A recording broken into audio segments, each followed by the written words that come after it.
Kalau suatu saat kamu terjebak di dalam bagasi mobil, jangan panik. Semua mobil seharusnya dilengkapi dengan semacam grendel darurat untuk membuka bagasi dari dalam, kalau itu terjadi.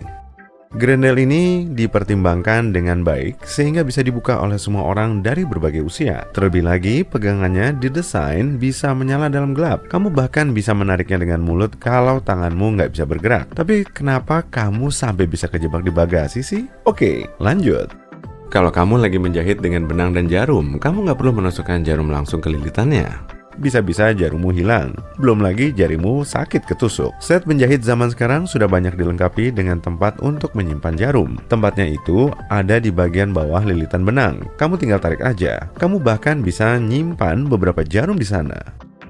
Ballpoint sekali pakai punya rahasia sendiri loh. Pernah lihat nggak? Di beberapa pulpen kayak gini ada lubang di selubung plastiknya. Ini sebenarnya sistem ventilasi sederhana. Tujuannya supaya tintanya bisa mengalir ke ujung pulpen. Oke, aku tahu benda ini namanya shaker bumbu. Tapi kamu nggak harus nge-shake wadahnya kok buat ngeluarin bumbunya. Nggak percaya? Ya, aku juga gitu tadinya. Coba deh ambil wadah bumbu kayak gini dari dapurmu. Kalau wadah itu punya tutup plastik yang bisa dibuka, pas banget nih. Daripada nge-shake botolnya, coba pegang botolnya di bagian tutup plastik ini dengan posisi terbalik. Nah, setelah itu, putar perlahan botolnya kiri kanan. Dan lihat, bumbu di dalamnya keluar dengan sempurna, tanpa kamu guncang-guncang wadahnya dan bikin berantakan.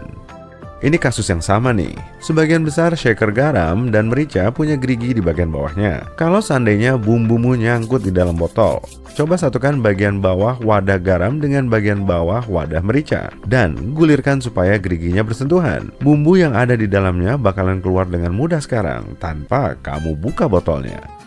Saat cuaca dingin, kamu seringnya pakai baju berlapis-lapis sampai nggak bisa ngerasa tali tas yang kamu pakai di bahu. Ya nggak? Tasmu pun jadi mudah jatuh. Beberapa jaket punya solusi untuk masalah ini dalam bentuk tab kecil di bagian bahu dengan kait atau kancing di ujungnya. Tujuannya memang seharusnya gampang dibuka tutup. Jadi, kamu bisa ngaitin tasmu di sana.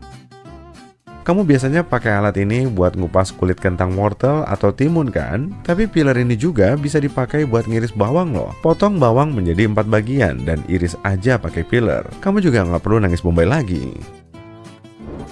Banyak yang nggak tahu soal ini, tapi coba deh lihat kemasan pasta gigimu. Di sana ada semacam tanda warna, entah bentuknya titik atau kotak. Warnanya bisa macam-macam, kadang hitam, hijau, merah, ataupun biru. Warna-warna ini sebenarnya buat bantu mesin di pabrik pasta gigi. Mesin ini bakalan tahu kapan dan di mana harus motong kemasan pasta gigi dan lanjut ngelipatnya. Di sebagian besar alas kaki, kalau ada sesuatu yang kayaknya nggak pada tempatnya, itu berarti ada alasannya. Kebanyakan pabrikan masang sesuatu tambahan bukan buat aksen doang. Itu bakalan buang-buang bahan dan waktu pembuatan kan? Untuk alas kaki kayak sepatu bot misalnya, sering ada semacam lubang kecil di bagian atas tumit. Tujuannya buat bantu kamu pakai sepatu. Jadi kamu bisa narik sepatumu pakai lubang itu. Kamu juga bisa ngegantung sepatumu, biasanya waktu ngejemur. Karena sepatu bot kan biasanya dipakai waktu cuaca dingin dan basah. Aku pernah pakai banyak baju lapis supaya koperku nggak kepenuhan pas mau check-in pesawat. Tapi ini bisa jadi masalah waktu kamu mau duduk di pesawat. Jadi harus diapain jaket atau mantelmu itu? Nah, lain kali kalau naik pesawat, coba lihat kursi di depanmu. Kait buat tutup meja di depan bisa dipakai buat gantungin jaket. Selama kamu nggak makan di pesawat, kamu aman. Kebanyakan maskara kedaluarsa dalam waktu 3-6 bulan, tergantung produsennya. Tapi kamu bisa aja bikin waktu itu lebih singkat kalau nggak hati-hati. Sering memompa sikat maskara supaya isinya kecampur itu sebenarnya bisa bikin udara masuk ke botol. Ini bisa bikin maskaramu lebih cepat kering, dan hasil maskaramu jadi nggak bagus lagi. Ada cara mudah buat ngecek apakah kualitas maskaramu masih bagus atau nggak. Kalau kamu nggak dengar suara pop lagi waktu kamu ngeluarin sikat maskaramu, kamu mungkin udah butuh maskara baru. Kita hidup di era gawai yang terkoneksi via Bluetooth, tapi buat kualitas suara yang lebih bagus, orang masih merekomendasikan pakai headphone berkabel. Kamu ingat cincin-cincin hitam di audio jack itu? Ini bukan cuma biar colokannya pas waktu kamu masukin ke HP atau laptop. Cincin-cincin ini dibuat dengan material isolasi khusus. Tujuannya supaya kabel tetap awet waktu suara disalurkan. Dari banyaknya jumlah cincin, kamu bisa tahu masing-masing tujuannya. Ruang kosong di wadah mie cangkir bukan berarti pabrikan mau bohongin kamu soal masalah porsi mie-nya ya. Enggak kok, ini tujuannya biar mie-nya tetap utuh waktu didistribusikan. Ruang ini juga berguna buat sirkulasi air panas yang kamu tuangin sebelum kamu makan mie-nya. Bentuk V di kerah baju itu awalnya didesain dengan beberapa tujuan. Pertama, sebagai cara supaya baju awet lebih lama dan bentuknya tetap bertahan bertahun-tahun. Bagian ini juga dibuat supaya kamu bisa masukin kepalamu ke sana kalau bajumu harus melar karena kepalamu kebesaran. Dengan begini, baju bakalan lebih pas di dada dekat lehermu. Terakhir, bagian V ini bisa menyerap keringat kalau kamu pakai baju itu pas olahraga. Sekarang mungkin udah jarang, tapi kamu pasti pernah lihat jas santai dengan saku misterius di bagian kanan. Ternyata saku ini digunakan supaya orang yang memakainya lebih mudah mengambil tiket kereta, karena dulu orang-orang ini sering naik kereta pergi kerja. Jaket pun bisa tetap dikancing, dan saku ini ngebantu banget. Sekarang, saku ini cuma hiasan, dan nggak ada kegunaan khususnya lagi. Oh ya, ngomong-ngomong soal hal yang udah nggak ada kegunaan khususnya lagi. Kamu tahu nggak, Play-Doh itu awalnya produk pembersih loh. Di tahun 1920-an, masyarakat butuh produk yang bisa membantu mereka membersihkan area di sekitar cerobong asap yang biasanya dipakein wallpaper. Lantas, resep yang sekarang kita kenal sebagai Play-Doh pun ditemukan. Dulunya cuma ada warna putih dan tujuannya buat ngebersihin wallpaper. Caranya tinggal digulirkan aja di atas jelaganya. Baru pada tahun 1940-an, produk pembersih wallpaper ditemukan. Dan Play-Doh pun dialihkan ke target market lain. Aku suka menikmati roti panggang saat sarapan, tapi males banget kalau giliran ngebersihin panggangannya. Tapi sekarang nggak lagi, karena aku udah tahu kalau toaster roti ada panel slidingnya di bagian bawah buat nadain remah-remah roti. Jadi gampang ngebersihinnya. Dulu kita baru bisa main game kalau udah masukin cartridge di konsol game. Cartridge ini bikin dokter pusing. Orang-orang jadi banyak yang ke rumah sakit setelah nggak sengaja menelan cartridge game kecil, terutama anak-anak. Nintendo, perusahaan yang memproduksi sebagian besar alat ini, menemukan solusi kreatif untuk mencegah kecelakaan ini. Maka, sekarang ini, cartridge Nintendo Switch sengaja dibalut dengan zat kimia yang rasanya pahit sekali. Tapi aku nggak nyuruh kamu nyobain sendiri loh ya. Kamu pasti belum pernah mendengar tentang korugasi kan? Padahal sistem ini mungkin tersembunyi di dapurmu saat ini. Pernahkah kamu melihat tonjolan-tonjolan pada kaleng makanan? Nah, itulah korugasi. Dan tujuannya bukan sekadar untuk estetika. Pertama, tonjolan ini membuat kaleng menjadi lebih kuat. Itu karena tonjolan-tonjolan ini bisa mencegah keretakan selama proses pembuatan. Selain itu, korugasi sangat berguna selama pengiriman. Bertindak seperti pelindung untuk memastikan tidak ada tumpahan. Korugasi juga berguna dalam jangka panjang karena membantu menjaga bentuk kaleng tetap seperti semula. Bahkan ketika suhu udara terlalu panas atau dingin, korugasi ini memungkinkan kaleng untuk bernapas. Kaleng mengembang dan menyusut tanpa merusak logamnya. Kamu mungkin gak menyadari adanya retakan pada kaleng biasa, tapi bahkan celah terkecil sekalipun bisa menjadi jalan bagi bakteri jahat untuk bersentuhan dengan makanan. Korugasi juga menciptakan celah udara kecil ini. Jadi ketika kaleng dibuka, semuanya akan terbuka dengan lancar tanpa harus bersusah payah. Tahu apa lagi yang juga tidak butuh banyak usaha? Menekan tombol berlangganan dan menyukai video ini. Tahukah kamu ada tanaman di luar sana yang sangat bersemangat menggapai matahari sampai kamu bisa mendengarnya tumbuh? Kelembak, sesaat sebelum dipetik dari ladang, menyerap sebanyak mungkin sinar matahari yang bisa ia dapatkan untuk membuat glukosa. Setelah sesi berjemur ini, kelembak akan diangkut ke gudang yang gelap. Di dalamnya, ia terus tumbuh dan menggunakan glukosa yang tersimpan sebagai bahan bakar.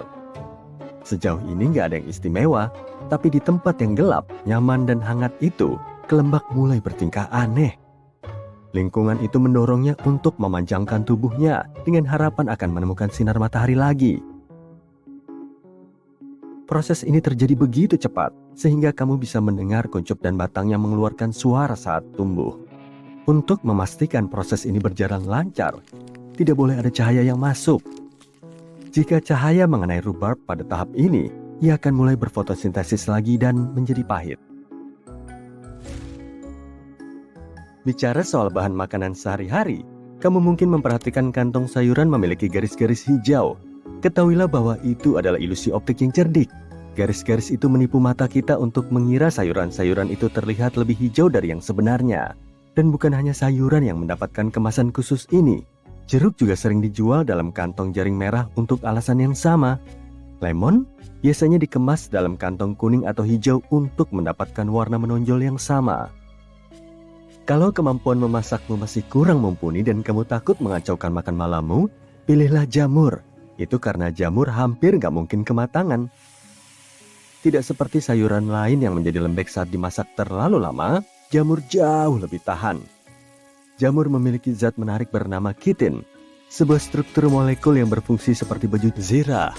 Jadi, kamu bisa memasaknya sangat lama tanpa gosong. Donat memiliki lubang bukan untuk memudahkan kita mengambilnya. Kalau pernah coba membuatnya di rumah, kamu mungkin menyadari saat menggoreng donat, bagian luarnya cepat matang karena minyak yang panas. Kalau ingin bagian dalamnya terlihat sama bagusnya, kamu harus menggorengnya lebih lama, tetapi bagian luarnya akan menjadi terlalu coklat. Berkat lubang di tengah itu, kedua sisi mendapatkan panas yang sama, sehingga menghasilkan donat yang sempurna. Beginilah cara selembar kertas kecil itu dimasukkan ke dalam cookies keberuntunganmu. Pertama, cookies ini dipanggang dengan rata seperti pancake. Kemudian, saat masih hangat dan lentur, kertas-kertas kecil itu diselipkan ke dalamnya. Setelah dingin, cookies ini akan mengeras dan mempertahankan bentuknya, memerangkap pesan-pesan di dalamnya seperti kapsul waktu yang lezat. Menurut salah satu legenda, camilan khas Asia ini awalnya ditujukan untuk membantu orang-orang mengirim berbagai pesan rahasia tanpa menimbulkan kecurigaan. Berikut ini sedikit tips untuk saat kamu membeli makan siang di restoran cepat saji. Hindari kata ekstra saat kamu memesan. Saat mengucapkan kata tersebut, kamu memancing karyawan untuk menambah biaya. Sebagai gantinya, katakanlah tolong tambah sedikit lagi saat memesan semangkuk burrito. Menurut sebuah penelitian di Inggris, keju adalah makanan yang paling banyak dicuri di seluruh dunia. Menurut perkiraan, sekitar 4% dari seluruh keju hilang begitu saja dari toko-toko. Dan bukan tikus yang mencurinya, melainkan manusia. Kenapa? Karena keju kini menjadi semakin berharga. Keju terus naik, dan para pencuri yang licik ini menghasilkan uang dengan mudah hanya dengan mengambilnya dari rak. Tapi bukan hanya keju.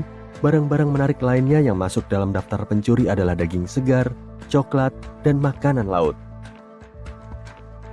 Ferrero, perusahaan di balik stopless Nutella yang lezat itu, butuh sekitar 25% dari seluruh kacang hazelnut di dunia setiap tahunnya.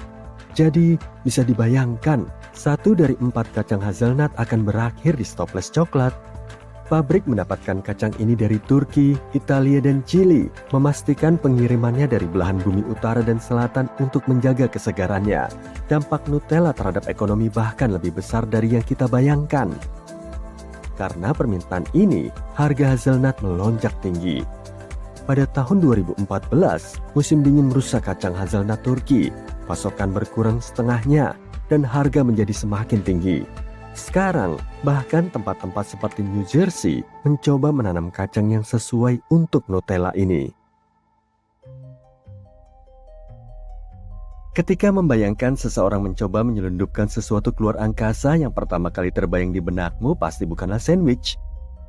Tapi di tahun 1965, pada misi Gemini, astronot John Young membawa sandwich cornet ke dalam pesawat yang bertentangan dengan aturan NASA.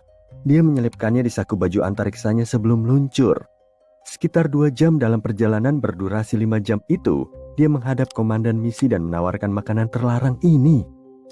Sang komandan dengan senang hati menerimanya dan mereka berbagi makanan lezat itu.